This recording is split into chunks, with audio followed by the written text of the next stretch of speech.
When we were young and growing up in the outdoors, we weren't dreaming about trophy racks and record books.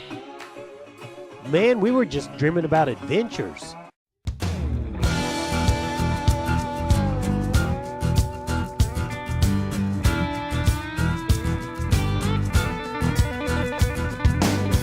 Before the bug crack of dawn, I got my real tree camo and scent block on. My kids right beside me in my tree stand, clutching that 243 from my old man.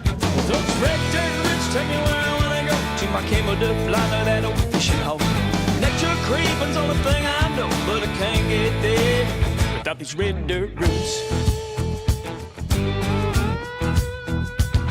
Put food on the table, it's what I do. Stalking game like a Chickasaw hunter used to. Living off the land is my gift from God. Packing heat with my rifle, all my fishing rod. Those red dirt roots take me where I wanna go, to my camo duck liner, that old fishing hole. Nature creeping's the only thing I know, but I can't get there without these red dirt roots.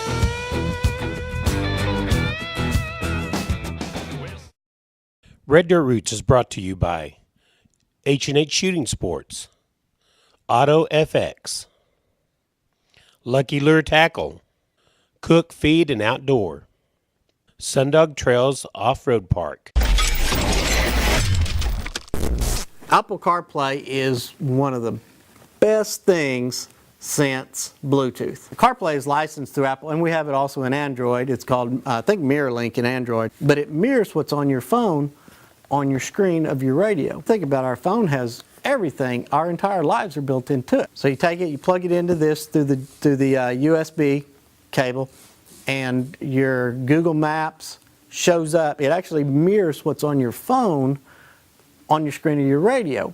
So Pandora, Spotify, XM radio, it reads your text back to you. You can dictate your text to it, and then it'll ask you, do you want to send or do you want to reply? We all know how our phones work.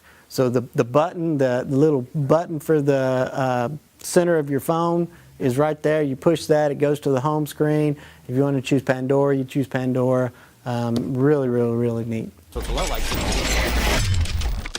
Cold part of the winter, a great way to keep your archery skills up is to head into H&H to the indoor archery range. But if you want to get even better, getting involved in their indoor competition is an even better way. What's up, guys? Justin with H&H Shooting Sports, and I just want to talk to you a little bit about indoor season. So we are known for an archery store or department to where we set up a lot of hunting bows, but we also work a lot with the indoor community. As you can see over my shoulder, we're holding a tournament right now. This just happens to be our ASA Indoor. There's a few other tournaments that we host throughout the season that have different formats. And to speak a little bit about the different formats is we have anywhere from traditional bow shooters to compound bow shooters. There's crossbow classes and kind of everything in between. A lot of parents have kids that are in the youth program, the NASP at the school, National Archery and School Program. We even have classes for that. So it's kind of, there's a class for anybody and everybody, whether you're a beginner or you're extremely advanced and you have a $3,000 bow setup, or if you're just shooting that youth bow, there's a spot for everybody. So we really encourage that you come out, try it. We have a very knowledgeable staff that will help you get situated to where you can comfortably shoot in a tournament. So it can be intimidating if you don't know what you're doing, but I can promise you we're going to make you feel comfortable and explain the details of how it works. This just again happens to be an indoor NASP tournament. Next month we're hosting a JOAD State Indoor Championship. And then in March, we have the Southern Sectionals. So we'll actually have people from different states that come in and shoot on a 5-spot. So there's different faces. There's a 3-spot, a 5-spot, a single spot. Again, all that knowledge and terminology can be foreign to you. We're pretty savvy in what that all means. So we encourage you to come in, check it out. And if you just have questions, we can answer anything and everything. So head into H&H and ask them how you can get involved in the archery programs. My name is Alex Minnick. I've been shooting for probably about 14 years, but I've only started really shooting last year. I absolutely love shooting. I've only been to about maybe 3 to 4 tournaments, but I've placed rather well at all of them. Archery is my hobby. I love doing it. It's so entertaining just being able to actually set an arrow precisely where you want it and it hits exactly there. And it's one of the most satisfying feelings you can ever feel. My name's Matt Danner. I'm part of the archery pro staff here at H&H. I primarily compete in the 3D archery competitions, but I enjoy coming out here for indoor. Later in the summer, as 3D starts to slow down, there's a lot of great outdoor competitions. Any way that I can be outside shooting a bow, that's what I'm looking forward to. And then competition season rolls down in the fall, and we get prepped for hunting. So there's always a reason to have a bow in your hands. We're getting ready to wrap up the indoor competition season, and we'll start rolling into the outdoor competitions like 3D. So we've got a few more indoor competitions that run through March, and 3D starts in February. So now's a great time to get in. We've got an excellent pro shop where we can help you set up new arrows for different competition types. We can help you tune your bow. And then on Tuesday nights, we're finishing up our league over the next 3 weeks. And the league's a great time to come in. We've got a lot of excellent archers in here who are all willing to help. Everybody would love to share what they've learned with you. And then other nights of the week, generally anytime after 6 p.m., you'll catch a lot of these archers that are competing today, as well as others who are just here on their own, and they're a great resource to ask.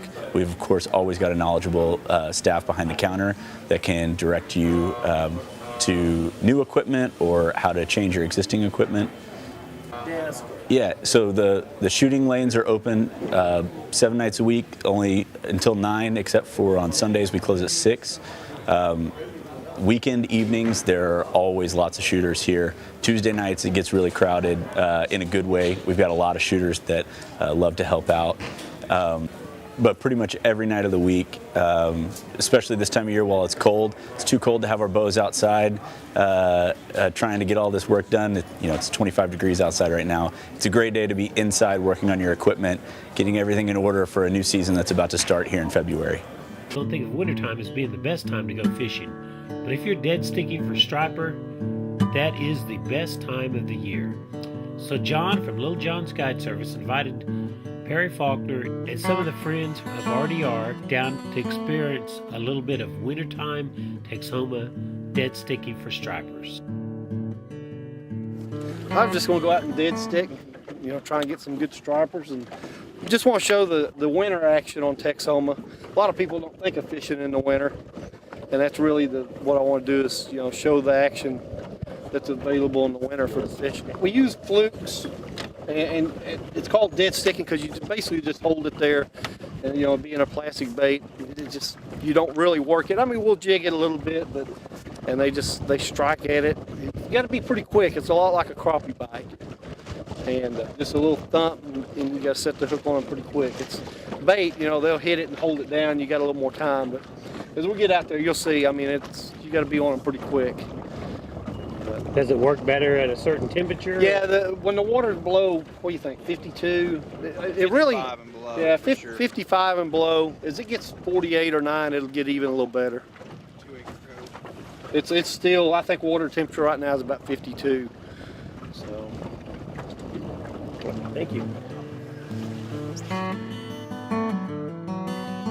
Once we got the boat loaded up, we're headed out. The first thing we're going to do is stop along the way and set out a few jug lines. We'll come back after fishing for striper and check the jug lines, and hopefully we've got some big catfish to take home too. Come living in there. Just found them in the lake and picked them up. Gerald's going to be going, hey, there's our jug lines. Hi, Gerald.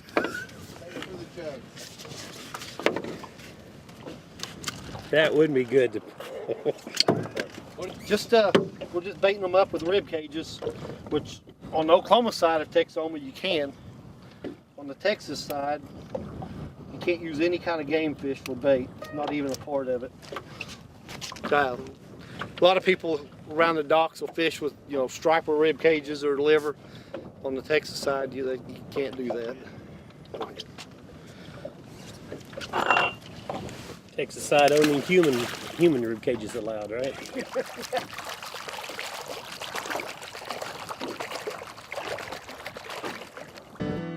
once we finish setting all the jug lines, it's time to go looking for striper. And one of the best ways of looking for striper is to look for gulls. Gulls are always feeding on the shad that are the same things as striper are looking for. So if you find gulls, more than likely you'll find striper. And judging from the number of gulls there, we've hit the spot. 17. Probably about 17 pulls. And by pulls, just when you push the button, hold your thumb on it and pull it out about 2 foot each time. Okay. So I put it down there about 34 foot. It's going to be a little stump. Anything you feel on the line, whether they pick it up or whether they pull it down, they're most likely not going to hit it and hold it down hard. Less than a minute for the first fish.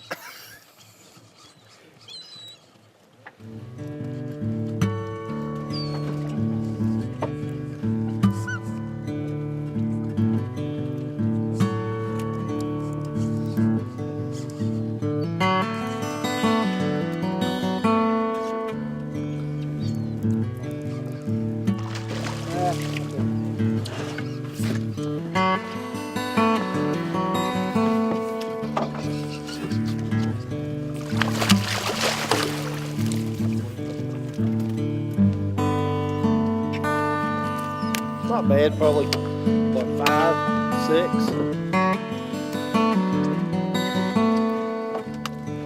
Got another one on. That's awesome. Y'all, hey, you guys want to keep something? There's another one. A couple of minutes, we got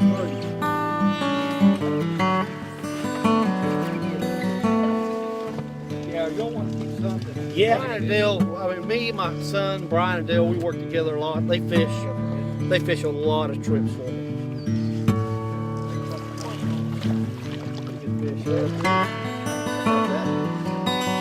Yeah, it's just a little bite, little crappie bite.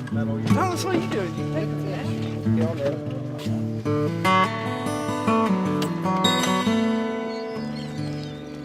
Maybe that was my fish. So we're fishing about 30 foot of water here. That's 48 here. We're fishing down 17 pulls, which puts you right at 33, 34 foot. Thomas, no pressure, but you're the one now. Look at that fish. Except for me, but I got an excuse. So. Never mind. I'm taking his off film. So Maybe I'm too deep. That happens. Thomas is waiting for the big one. He's holding out for quality, not quantity. Exactly. That's right. So I don't want to play with those little ones. It's like crappie. I have some people that we need to go somewhere else. These fish are all too small. I'm like, how do you know that? And they're just barely biting. I'm like, every one of them's going to be that way. You'll get one every now and then that'll bury the pole, but it really doesn't matter what size fish. They're going to. I mean, it's just going to be a little bite. They're just testing it. Most of the time, the ones in the back, that's under the transducer, you can't. Oh, there's another fish. Sweet by you. When you get a fish, I know this sounds cliche, but say fish on, that way I know to turn. How long usually are the fish biting during the day, like wintertime? And that's the nice thing about the winter. This generally go all day long. Normally doesn't matter whether it's morning, afternoon. It's good typically every day. So if you're somebody who really doesn't want to get up early to go fishing, this is the time of year to get out and do it, huh? You can do, yeah, the afternoon trips are good too. I guess I should have hollered fish on, right? Yeah. On this week's tip, we're talking about dog food. As winter sets in, it's important to educate yourself on the different levels of dog food. You might wonder why some dog feed can be $70 and some $10. If you'll notice the ingredient tag on the back of your bag, you'll quickly see some of the main ingredients. Dogs are carnivores, so you want to see some good, hearty meats as the first ingredients on the tag, like this one that has duck, or maybe this one that has venison. If meat is the main ingredient, it is more expensive, but the dog is able to digest a higher percentage of it. Here the crappie bite is on, so we're here at Lucky Lure Tackle to load up so we can go get some slabs. Y'all come with us and let's go grab some stuff. All right, guys, let's go in, let's talk to David, and let's find out what's going on. I'd start off here with the Bobby Garland stuff. We got quite a bit of it, and it's very popular. As you guys can see, here at Lucky Lure, they have quite the selection. Have you tried the beaver bottom baits? No. The bigger baits have been working better. So that little beaver bottom, that 2-inch, it's a bigger profile bait with that big paddle tail on the back of it. They seem to really like it. Those big crappie will eat those things up. Take it.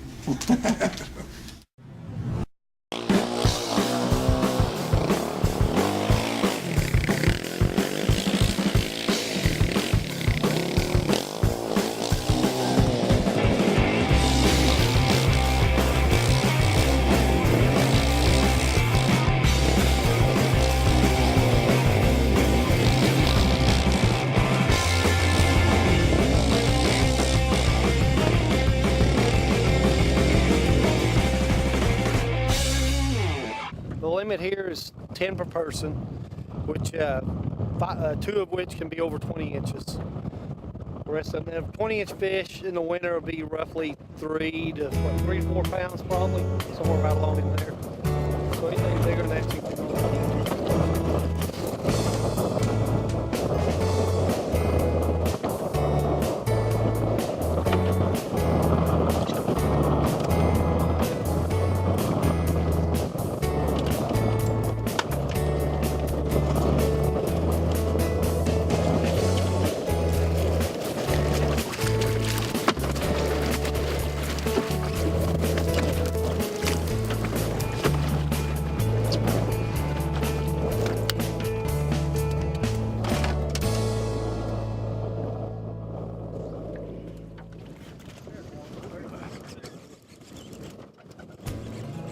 some action going on there.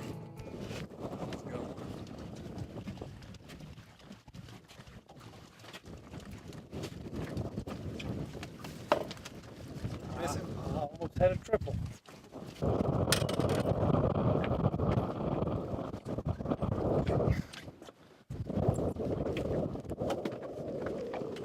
We bring Dale along just open eyes. Yep.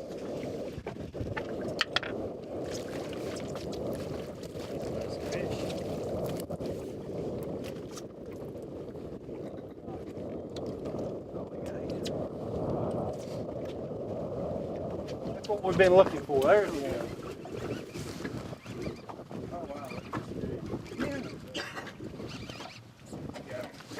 That's another thing. This is a nice fish right here. Oh, hey, we got a nice one right here. We got it up here. Oh, I got one here.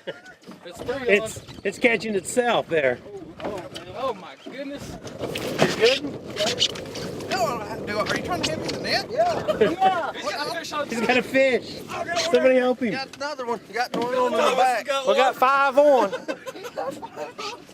Uh-oh. A quadruple, no, what is it? 5. What's 5? Okay. Just throw him in the boat now, huh? Somebody get a net to that guy. He's got a big fish. Appreciate it. Oh God, that is crazy. Dusty's the only one that hasn't caught one. Dusty said here like, do you mind getting your line out of mine? Oh, let me see that. Oh, look at that one. Oh yeah, we got another big one over there.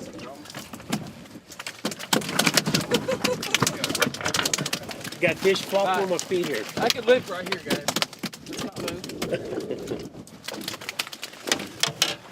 Say something. Like I just want to fish.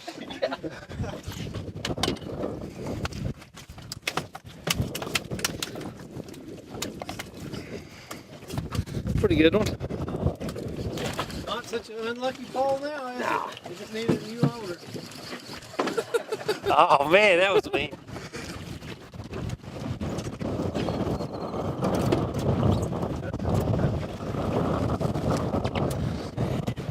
My first striper of the day.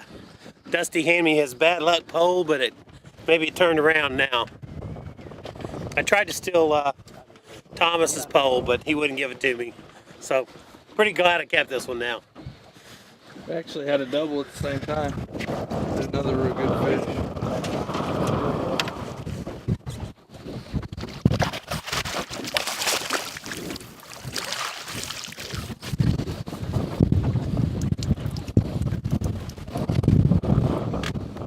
Well, there's not enough time on this show to show you all the striper that we caught, but it's time for us to head back and check our jug lines and see if we've got any catfish. And sure enough, we've got some. That's one thing Little John certainly does, is make sure if you want some fish to take home, you're going to have them.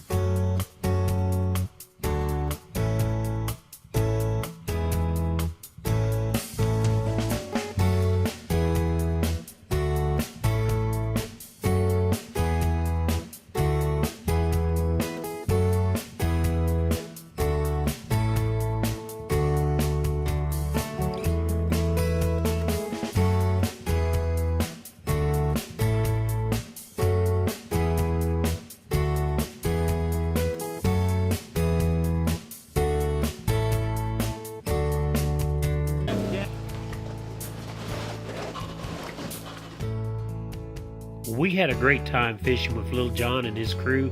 After we're back at the dock, those guys take no time at all to flay out the fish we want and have us all ready to go with an ice chest full of fish.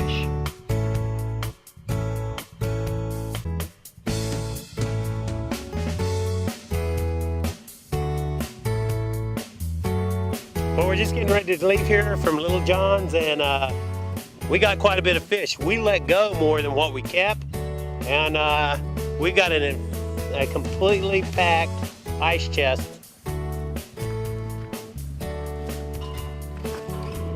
full of fish to take home. Well, the wintertime fishing is just starting to get really good right now. So if you want to catch a bunch of striper and have a really fun way of doing it, get hold of Little John's Guide Service.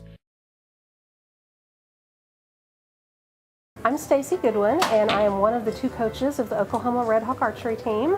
My name is Joe Goodwin. Our archery team is certified and registered with the USA Archery Organization, which oversees a great deal of target and competitive archery here in the United States. They are part of the U.S. Olympic National Committee, and as such seed several organizations throughout the country in an effort to try to develop archery skills for competition at all levels, from regional and local to national and world archery, including the Olympics. There are actually 4 different organizations that oversee competitive archery in the United States. USA Archery is one of them. Another is the National Field Archery Association. There is the ASA, the Archery Shooters Association. And then there is a relatively new one on the scene, S3DA, the Scholastic 3D Association, which recently formed to govern 3D archery for youth archers. All of these programs are developed to try to improve archery skills at the grassroots level. It was discovered earlier or later in the last century that we were not making the mark that we needed to make on world archery, and so several of these organizations saw the need to try to improve target archery. The ironic thing is that a lot of archery that goes on in this country has nothing at all to do with competition. It has to do with hunting, which is a great sport. Hunters, though, are used to taking their time with their shots, taking very few shots. If you're having a particularly bad day as a hunter, you might take 5 shots in one day, hopefully less. Target archery is very different. It is nothing at all unusual for a target archer to shoot 120 to 240 arrows inside a given weekend during the space of a competition. So target archery represents an enormous opportunity for a hunting archer to improve his or her skills in acquiring and hitting the targets they want to hit. And there are a lot of teams, especially in central Oklahoma. We have a huge archery community here, but most of them seem to be for youth programs. Our team, the Oklahoma Red Hawk Archery Club, is for adolescents. There's the Trosper Archery Club, which has a beginners group that meets at H&H Sports every Saturday morning from 8 a.m. to noon. It's only $5. They've got all the equipment. So if you have a young archer, 7 to 18, that is interested in getting into this, that's a great place for them to start.